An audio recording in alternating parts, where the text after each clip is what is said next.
The next is Converted. We are discussing this book, and the book is written by Neil Hoyne, who was global for about a decade and is currently senior fellow at Wharton Business School. Now, the core message that the book is trying to convey is that you got to build your business around long-term relationships with the customers and use data to understand who your best customers are and what products they want to buy, and then build around them. The marketing success stories around the next decade will be about people and conversations that's built into customers instead of just clicks and conversions. Now, the book is asking us to have human-centric conversations with our customers. What happened in the past was during ancient times, the ancestors, our ancestors, they were brought together by campfires, eliciting understanding and trust. Now, that anthropological adaptation of human beings impacts human beings till date. Even when today we are meeting in trade shows, keynote conferences, Zoom video conferences, we are looking for understanding and trust. And the best companies, they understand this fact. They focus their conversations on generating that understanding and trust, and do not look for create do not focus on quick messaging such as demanding immediate response.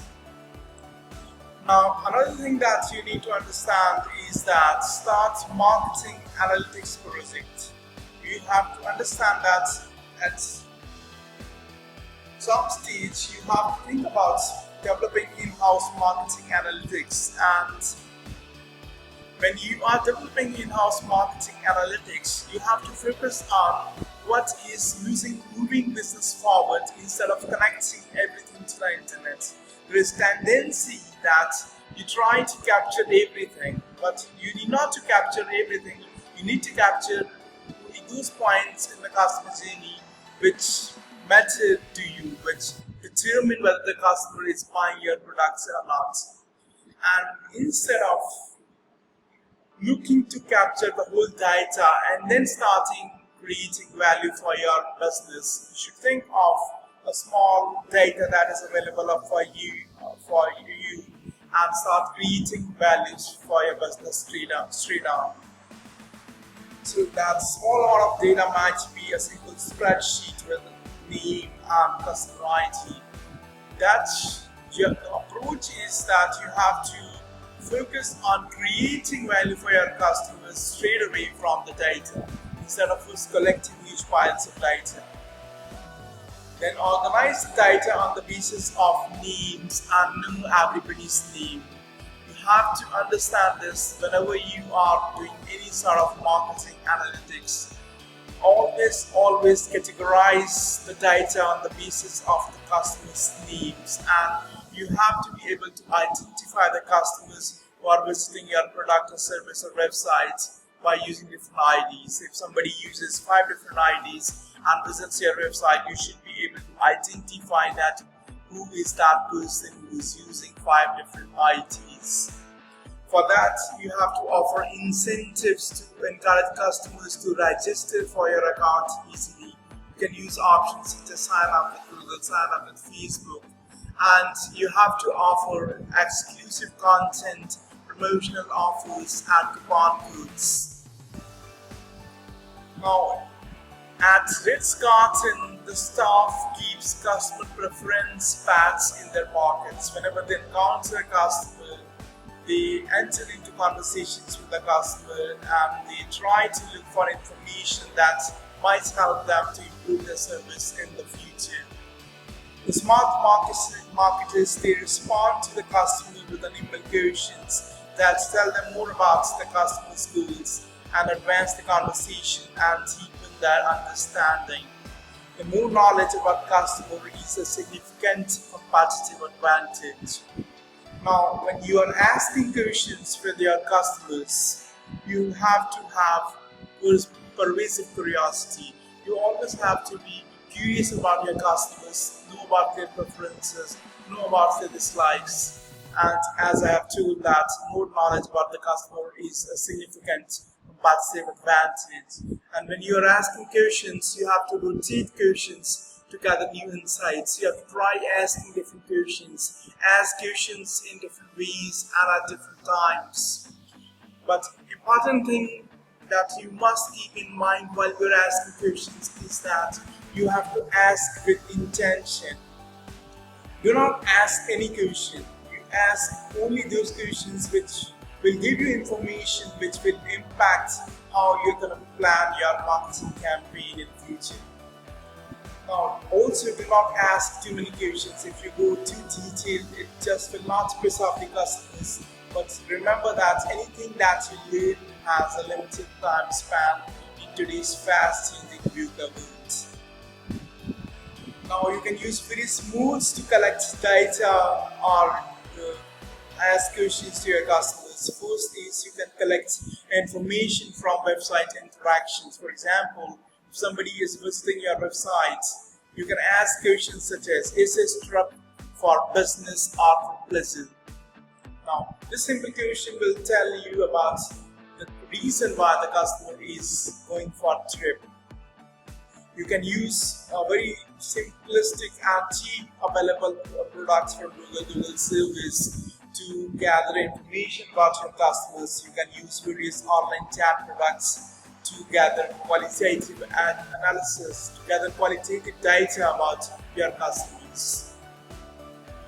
Now, the mode of question that you are asking, the mode of question that you are using to ask question will determine a lot about the kind of impression that you have on your customers.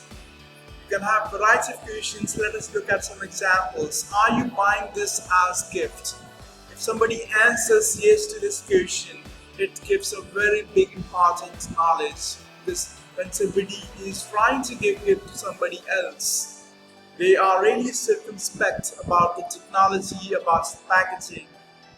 And if you ask question that how much you spent, the share you spent on dining out, tax advice, streaming movies, or boutique hotels, this gives you a very clear information about how much is the scope for you to get sales from that particular person.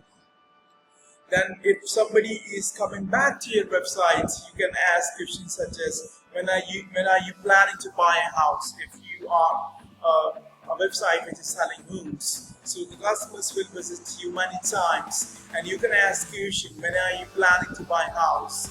And if you are a travel website, you can have questions such as, what dates you are looking for travel. But coming to the crux, it's very vital to understand that the tone of your question will determine the kind of responses you get, and that will determine your sales or the information that you will get from your customers. If you are a hotel and you're asking questions to your customers, you can use two different kinds of tones. First is a neutral tone, where you just ask how was your experience, and you will get a neutral answer about the experience. You can use a negative tone, whereby you can ask your customers what could we have done to improve their experience. In this case, you will get what's negative about your experience at your hotel, but you will get important information about what you can do to improve the experience. But you will not get the sales, as you will not be able to create positive impression in the minds of customer. To create positive impression in the minds of customer, you have to use positive framing of the questions. So, for example, you can ask, what do you like about us most? This framing of question will force the customer to think about the positives in your experience, and you're likely to get sales when you're asking these kind of questions. So it depends on the tone of the question, the kind of responses you will get, and the kind of sales you will generate. Then Daniel Kahneman in his book Thinking Fast and Slow, and Richard Taylor in his book Nudge, and in general the field of behavioral economics has proven that human beings are not rational, completely rational. They do not prefer the, the fastest websites. For example, when B2B website adds a loading message and a delay of few seconds to make it seem more credible, the customer feedback improves. And this field of behavioral economics, which has proven that humans are impacted by lots of other emotional considerations rather than just by rational considerations such as cost or time or price. This provides a huge opportunity for the marketers to understand how the customers are making decisions and how to present themselves to the customers, offering choices for their customers. So here are some of the approaches that you can use. First is that you gotta tease the finish line. If you got an 8-step process to complete a particular procedure for registration on your website, present that as a 10-step process with 2 steps already completed. That's gonna help you get greater enthusiasm from the people who are registering on your websites, and you will get larger number of registrations. Then you can use the scarcity effect. Many websites, they tell you that when you say, for example, you're looking for buying of, or rather looking for a hotel room, many times you would have seen that one room left, warning 15 people are looking right now. So these kind of messages, they create artificial scarcity in the minds of customers, and customers are often prodded to push the items into carts. Then you can use the social proofs and gather the crowds. For example, celebrity endorsements, product ratings. 300 people have already purchased this product. So these kind of social proofs help you to improve your sales. Then you can use the impact whereby you are exposing someone to some stimulus such as food, image or statistic, and then asking them to make a decision. The research has shown that when you plant a seed, when you expose your customer to a stimulus and then make them take the decision thereafter, the customers are more favorable towards buying your products. For example, when Google is looking for potential gamers to join its gaming platform, it has used 2 types of framings. Are you a gamer? Join other gamers is one type of framing. Another type of framing is just built for gamers, join other gamers. So in the second case, the Google is according the gaming characteristic to the potential users, and that enhances the sales. Embracing irrationality with how you interact with the customers will serve you much better than presenting the rational arguments alone. Now you have to develop hint reading acumen. For example, when somebody adds item to the shopping cart, it's an indication that the person is about to buy the product. If somebody amends an item in the shopping cart, that is a greater indication that somebody is looking to buy a purchase or looking to purchase something. When people add apologetic messages while purchasing gifts, they are least concerned about prices. They are more likely to respond to upsell arrangements such as faster delivery. Google, it analyzes customer interactions with the Google Workspace website to optimize its marketing campaign. It analyzes who are registering with the Google Workspace website, what are their activities, at what time of the day they are registering, who are they adding to the Google Workspace, what kind of activities are being done. And based upon that analysis, whether they have of these activities and whether they have completed the tutorial or not, will come to realize that what kind of behavior is this, and they compare this behavior with the past behavior whereby the customers have gone on to become Google Workspace customers, and based upon that they personalize and focus their marketing campaigns to the various customers. You can use machine learning to read hints. Nowadays, we've got many machine learning tools which can be used to understand these hints. You get to know about these hints with experience, you develop the intuition, but machine learning is a very important tool that you can use. Next is guide the conversation. Instead of merely being a passive observer, you must shape the conversation to your liking. You can guide the conversation to build a brand, trust, sales, or reduce costs. For example, if someone is visiting your website for the first time, the website should interact with the potential visitor in the following manner. First, focus has to be on introducing the products to the customer, but when the customer has visited for about 6th or 7th time, thereafter the focus has to be on nudging the customer towards buying the products. Buy now, shift the products to the cart. Now, thereafter, you have to understand this. Exclude the customers who are costing you too much or returning too many purchases from your future marketing campaigns. Do not focus on the customers that are causing too much of the costs. Now, the Pareto principle is also applicable to the science of marketing. In general, you will derive 80% of the value in business from 20% of your loyal customers. Now, you have to gauge the strength and the value of the relationships with the customers with mathematical precision. And for that, you can use customer lifetime model. The CLV model, it predicts how much each of your customer relationships will be worth over its lifetime. And you can build this model. It's not that difficult to build this model.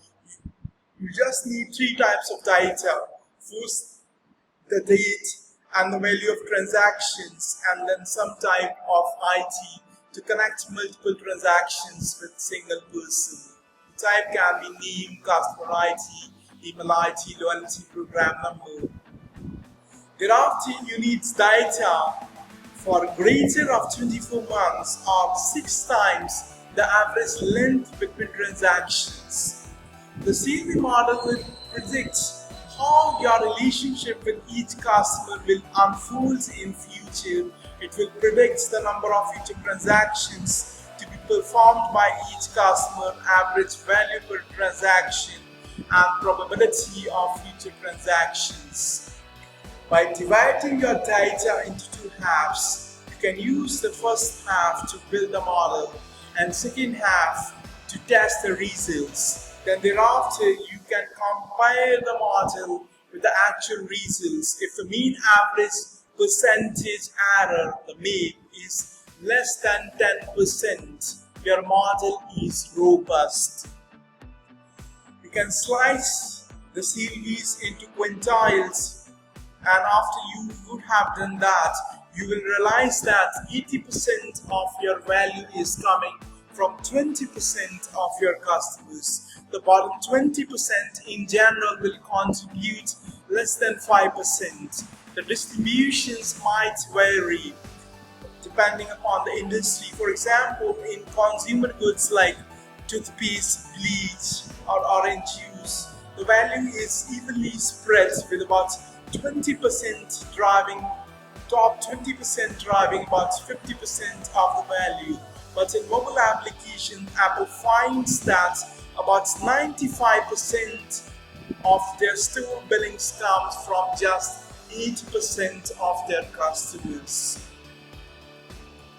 Now, once you have built the model, you have calculated the customer lifetime values of your customers. You can add all the values of all of your customers, and that sum will give you your customer equity, which is the worth of your entire customer base. You can use the customer equity to align the efforts of your product or sales team or impress the CFO to get greater budget for the marketing. Now, it's very vital for you to meet better customers. Understand this. Who are your better customers? Where are they shopping? What kind of transactions they are doing? Who are your high value customers? Use the gained insights to design better campaigns, putting more emphasis on characteristics that lead to better relationships with higher CLVs, while avoiding those that lead to worse ones. Now, there are certain tips that you can use when you are meeting your better customers. First is that first impressions matter. Oscar Wilde once said that my first impressions of people are invariably right. So you have to make sure that products or service that you are selling has got a high quality first impression. Then judge other by actions. The behavioral attributes such as product purchases, the times visiting the store are more important than the demographic attributes such as age, gender, household income. You can use the machine learning tools to analyze the customer interactions. Now, overarchingly accept people for who they are. What happens is that when you see some of their customers are leaving you, you start giving them coupons, you start giving them free shipping, you just try to somehow retain them. But that sort of exercise is an exercise in pursuit of mediocrity or bliss. You cannot change the customer's behavior generally, but still you can change behavior to an extent. For that, the book offers certain recommendations. First is give your best advice. 75% of Netflix viewing is driven by recommendations. One study found that recommendations are responsible for about 35% of Amazon sales, yet 50% of the retailers do not use them. Now, find complementary stuff to sell that leverages existing relationships with the customers. For example, if you are a hotel which is providing high quality stay to your customers, the mattresses are really very soothing in the rooms at your hotel. You can start a shop selling those mattresses in your hotel. Now, after that, you have to analyze identifying factors like time between purchases, the ratio of the product regions, the category of initial purchase to greatly improve the effectiveness of the cross-selling by targeting better customers. Now, thereafter, you have to selectively intervene to retain your best customers. You will find that as you are analyzing your customers, some of the customers, they will be pissed off and they will be on the verge of leaving your product or service or shifting to a competitor. You have to look for website signals such as turning off an auto-renew program, visiting support page for account cancellation, lower service usage, fewer website visits, low email open rate to identify the customers who are at risk. The machine learning can accurately identify the relationships that are at risk that would promise in the future. Deliberately and precisely improve customer service, offer discounts, coupon codes to keep the customer relationships that are of value. But Do not bang the door for customers who have decided to leave for sure or those who have served their CLBs. Now, the book is giving lots of tutelages to the people who are developing marketing departments in their companies or who are leading marketing projects in their companies. First is that it is asking people to nurture testing culture. Google X, which is Google's subsidiary responsible for executing moonshot projects, maintains a testing culture. It gets everybody to submit their ideas to a chief marketing officer instead of people submitting their ideas to their superiors. It puts up prizes and competitions for submitting ideas, and it rewards ideas, not results. It rewards ideas that have potential to create value. If something is sure, you need not experiment for that thing. Now thereafter, you have to understand that whenever you are collecting an idea, you have to collect four things. What's the hypothesis? Which data supports it? How would you test that hypothesis? And what your company would do differently based on the results. Now, it's very vital for you to understand that you have to think the every question from every possible angle. Association of Psychological Science, they did a survey, an experiment rather, in which they asked a group of experts, analytic experts, to predict whether the referees, they were more prone to giving red cards to the black players. And they asked different teams to take different approaches, and in that experiment it was clearly brought out that the subjective choices that the experts take, even the experts with honest intentions, impacts the kind of decisions we make. This happens due to subjective analytical choices impacting the results and the decisions that you base on them. So that is the reason why it's very vital to see different sides, to see every question from every possible angle. For that, you can take cue from CIA's red teaming practice. When CIA reviews an analysis, they assign a group of team with no skin in the game to find weaknesses and make the best case for a different answer. That gives them opportunity to look at that idea from all angles. The best companies, they look at the grades and underperforming numbers with equal rigor. If somebody in some team is doing great, they should be able to specify what they are doing, what is leading to great results. Do not accept metrics if they are not understandable or repeatable.